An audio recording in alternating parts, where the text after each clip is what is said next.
have to say to the honourable gentleman, I wish I had the privilege of walking around this country and not seeing the division that the issue of migration and asylum system is creating across this country. And like him, unfortunately, I am the one that is regularly called a fucking packy and told to go back home. It is I who knows through my personal experience and that of my constituents just how divisive the issue of asylum has become in our country. And I do say to him, I wish it were possible to say that there isn't a problem here, that there's nothing to see, and that it is all, in fact, just extremist, right-wing talking points. But this system is broken, and it is incumbent on all members of Parliament to acknowledge how badly broken the system is and to make it a moral mission to fix this system so that it stops creating the division that we all see. And I do say to him, I do not think it is acceptable or appropriate for people in this place to not acknowledge the real experience of those who sit outside of this House. We are supposed to be in here to reflect that experience in this House, and I hope that he will approach the debates that we will no doubt have on all of these measures in that spirit. Shabana Mahmood's rebuttal in Parliament was not just a sharp political clap back. It was a moment of raw honesty that exposed the privilege and disconnect embedded in parts of the political class.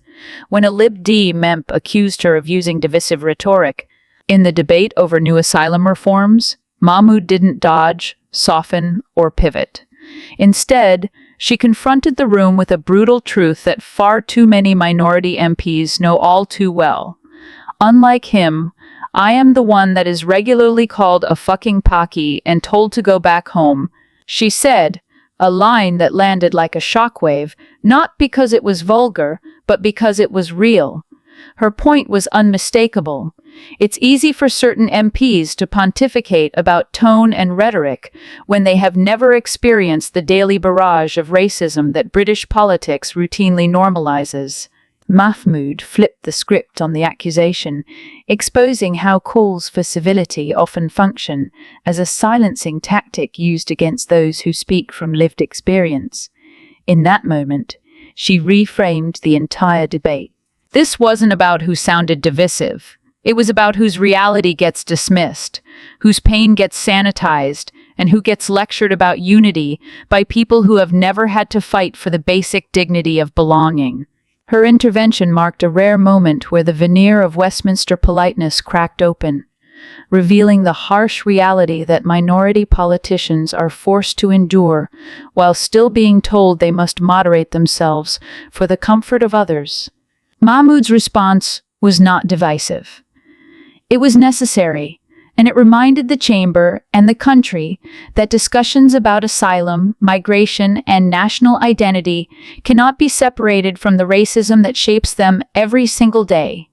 Comedian Ricky Gervais has sparked controversy with a series of rejected tube adverts mocking London's crime under Mayor Sadiq Khan.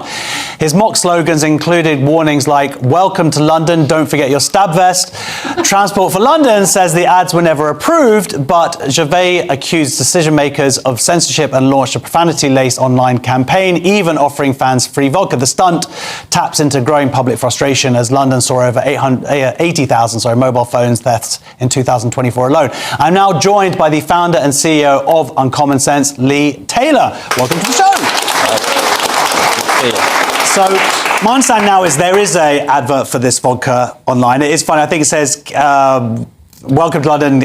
Make sure you hold your phone. Make sure so that's funny. So that's he gets it out there. Yeah. I mean, look, arguably this is all a little bit of a stunt, as well as raising concerns of TfL's policies towards who they choose to have, because they've had some kind of outrageous. I remember there was kind of arguably an Islamist advert of a guy kind of doing this one finger, which means like one God, and burning dollars, but then it's like a jokey ad is being banned.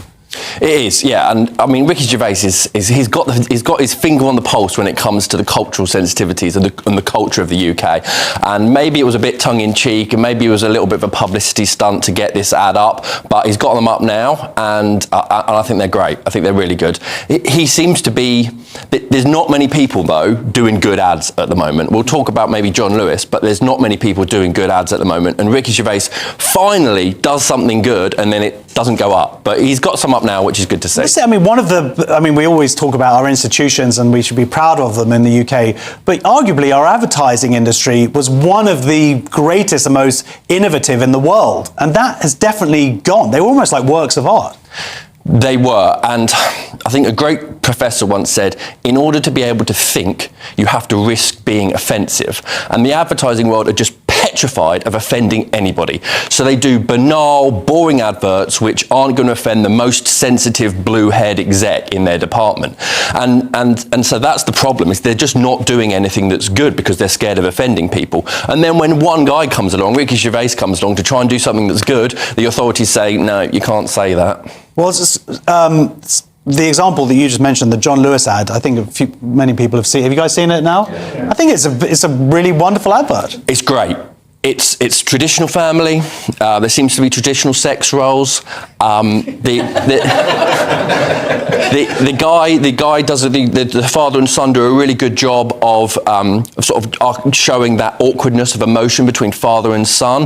But actually, I think it's deeper than that. I think it shows the dad growing up. It shows the dad putting down his hedonistic lifestyle and maybe stopping hanging around with some dopey friends and gratifying impulsive desires and growing up. And he grew up to burden himself with responsibility, and in the form of his son. And the actors actually do a really nice job of just showing that, look, that was good, but what I've got now, what I went through with you and the family, is so much better. And I think that actually an ad that deep that's done like that, fair play to them. Yeah, we're back in the game. Well, I showed it to my 16-year-old son, and was like, afterwards, I was like, and he was like, nah. But you could buy me something from John Lewis. So I guess the job done is there. Do you think that that there are people within advertising who are listening, that we might return to that former greatness of advertising glory in this country? I hope so, but my hopes aren't high. We talked about the BBC last week. The whole of the advertising world is just as captured as the BBC. You have people in there, specifically creative people, who are like, they're on board with the whole woke agenda. They're on board, they're pushing it. You can see they're pushing the whole climate hoax. They're pushing diverse... Well, some people think that it's climate... I just have to point that out. Let me do my job. You do your bit. Go on, do your bit. In my opinion, some brands are pushing the climate hoax to try and sell products or scare them into selling products. And But you wrote a piece about Oatly. I did, yeah. So Oatly, the CEO actually came out and he said, sales haven't been great, their profit forecasts haven't been great, and he thinks it's down to the doom and gloom adverts that they've been putting out over the course of the last however many years. Essentially, the adverts are kind of like, buy our product or we're all going to die. Pretty much, yeah. Or demonising the dairy industry and dairy farmers for CO2 that they're causing. I think, by the way, I don't know why you said CO2 with that. I believe CO2 does actually exist. I believe it exists, but I do not think that it's H2O as poisonous as we're told it is. So yeah, they basically said, look, we're going to maybe change our approach to advertising because scaring people into buying our products doesn't work. Well, the product, very, very quickly, what you said was just make a good product and sell it at a decent price, right? That's exactly what we do at Uncommon Sense. We don't try and sell you ideas. We try and sell your product or your service at a good price, and we tell you how good the product is, not what it's going to do. And ironically, that was a very good advert for your company. So a spokesperson for the Mayor of London said everyone in London should feel safe and be safe. Backed by record funding for City Hall, the police are working around the clock to catch mobile phone thieves, with operations to tackle street robbers, as well as the handlers and organised criminal groups driving criminality in our communities. Last month, the Mayor backed the biggest ever Met campaign to tackle mobile phone crime, successfully disrupting an international major criminal network linked to 40% of all phones stolen in London. Now, a TfL spokesperson said advertisements for Dutch Barn that comply with our advertising policy are running on the Transport network. However, a set of different creatives circulated on social media earlier in the year were not referred to TfL or its advertising partners for consideration.